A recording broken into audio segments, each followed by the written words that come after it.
दैत्याकार शरीर, 7 फुट ऊंचाई और गजब की ताकत वाला अफजल खान, उसके सामने अपेक्षाकृत कम ऊंचाई वाले छत्रपति महाराज शिवाजी। बीजापुर आदिल शाही सल्तनत पूरे दक्कन पर कब्जा करने वाली, वहीं उसके सामने कुछ देशमुखों को मिलाकर विद्रोह करने को तैयार महाराज शिवाजी।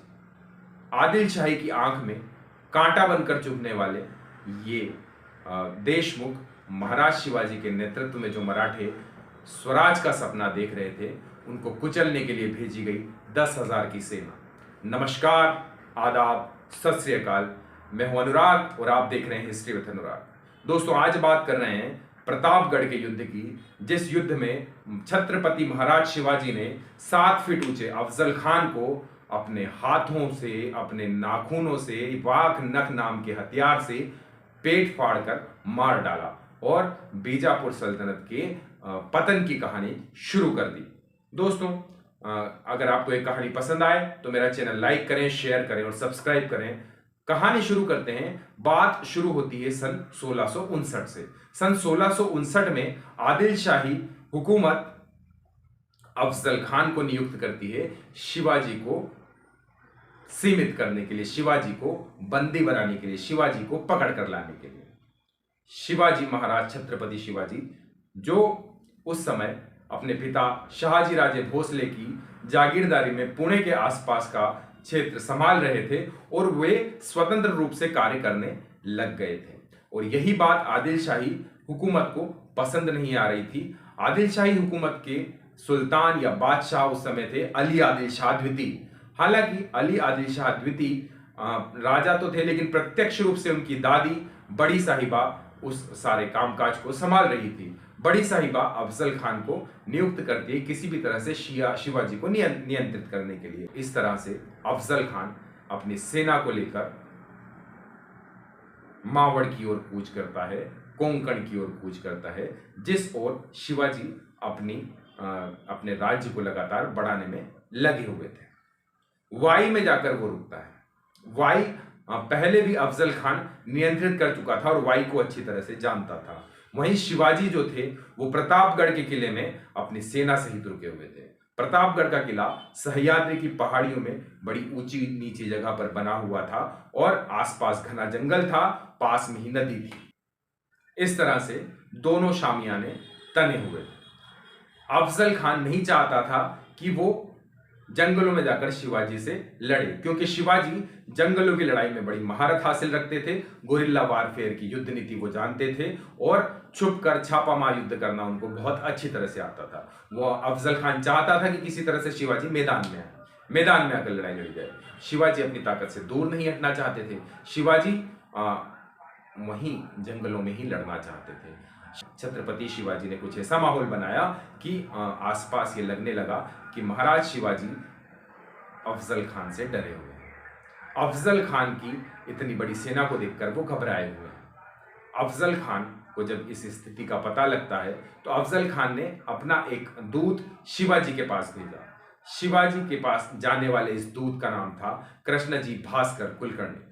कृष्णजी भास्कर कुलकर्णी शिवाजी के पास जाकर अफजल खान की बयानी करते हैं और कहते हैं कि शिवाजी, अगर आप अफजल खान की मदद करते हैं तो अफजल खान आपको बीजापुर सल्तनत में एक बहुत अच्छा ओहदा दिलाएंगे और आपको कई सारे सैन्य उपकरण भी बीजापुर सल्तनत की ओर से दिए जाएंगे। और आप अगर नहीं चाहते हैं तो आपको कभी बीजापुर सल्तनत में हाजिरी भी नहीं देनी होगी।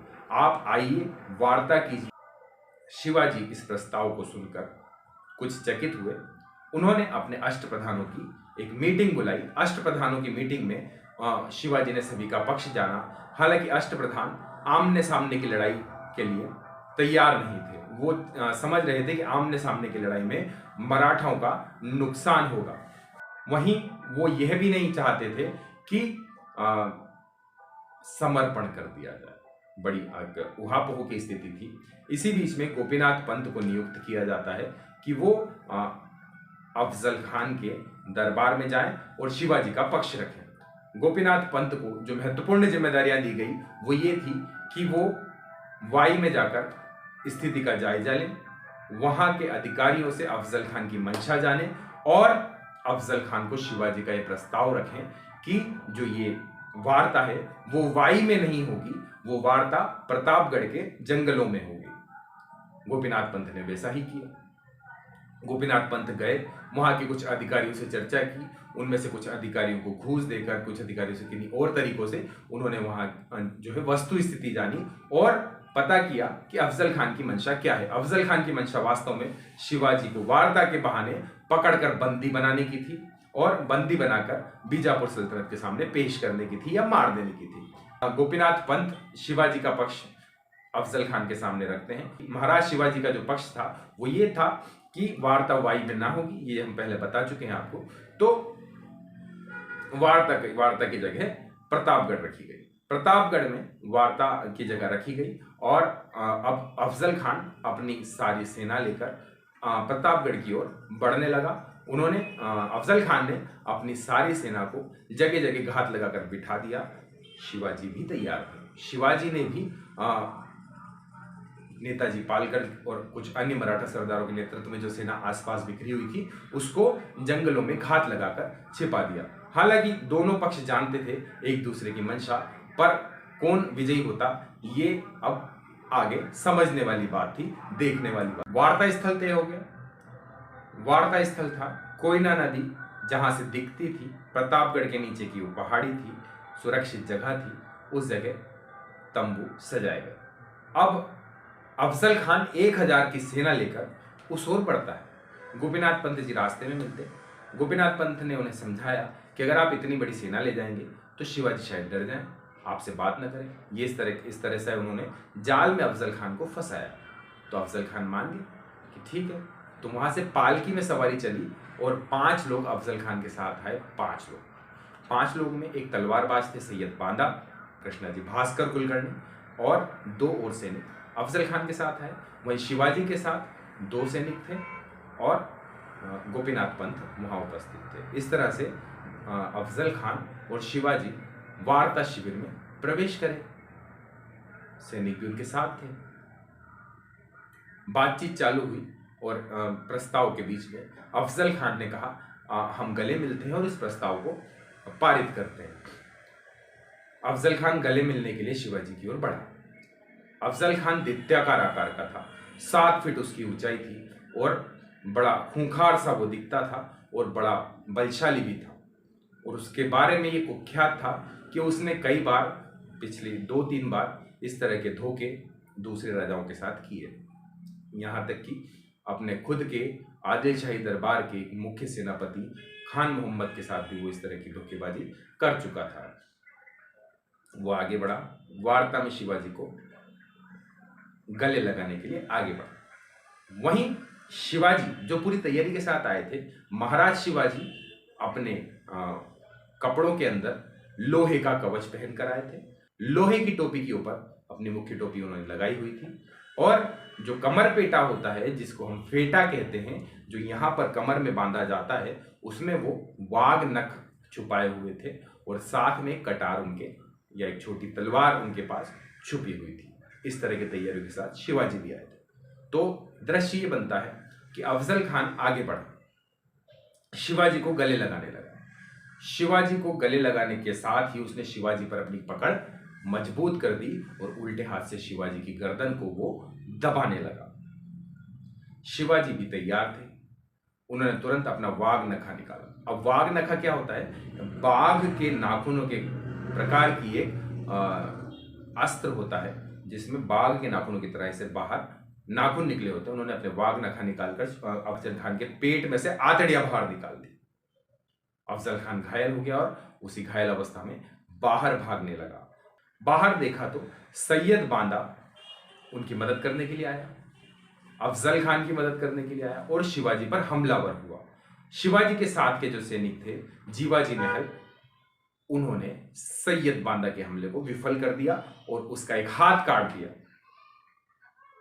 और इस तरह से उन्होंने अफजल खान को फाइनली वहां पर मार दिया, उसके सारे सैनिकों को मार दिया।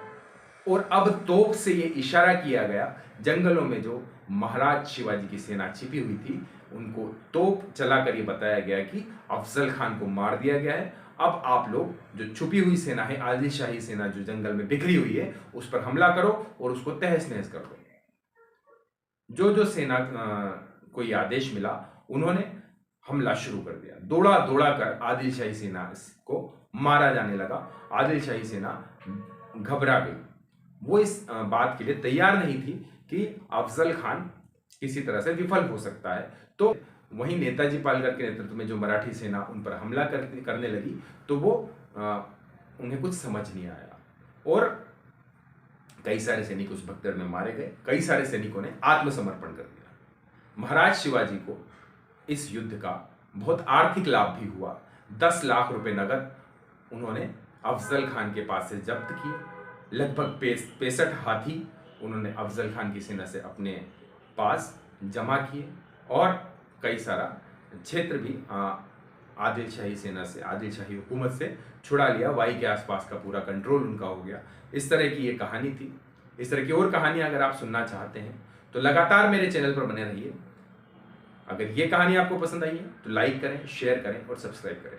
नमस्कार, शुभ रात्रि, शब बखैर।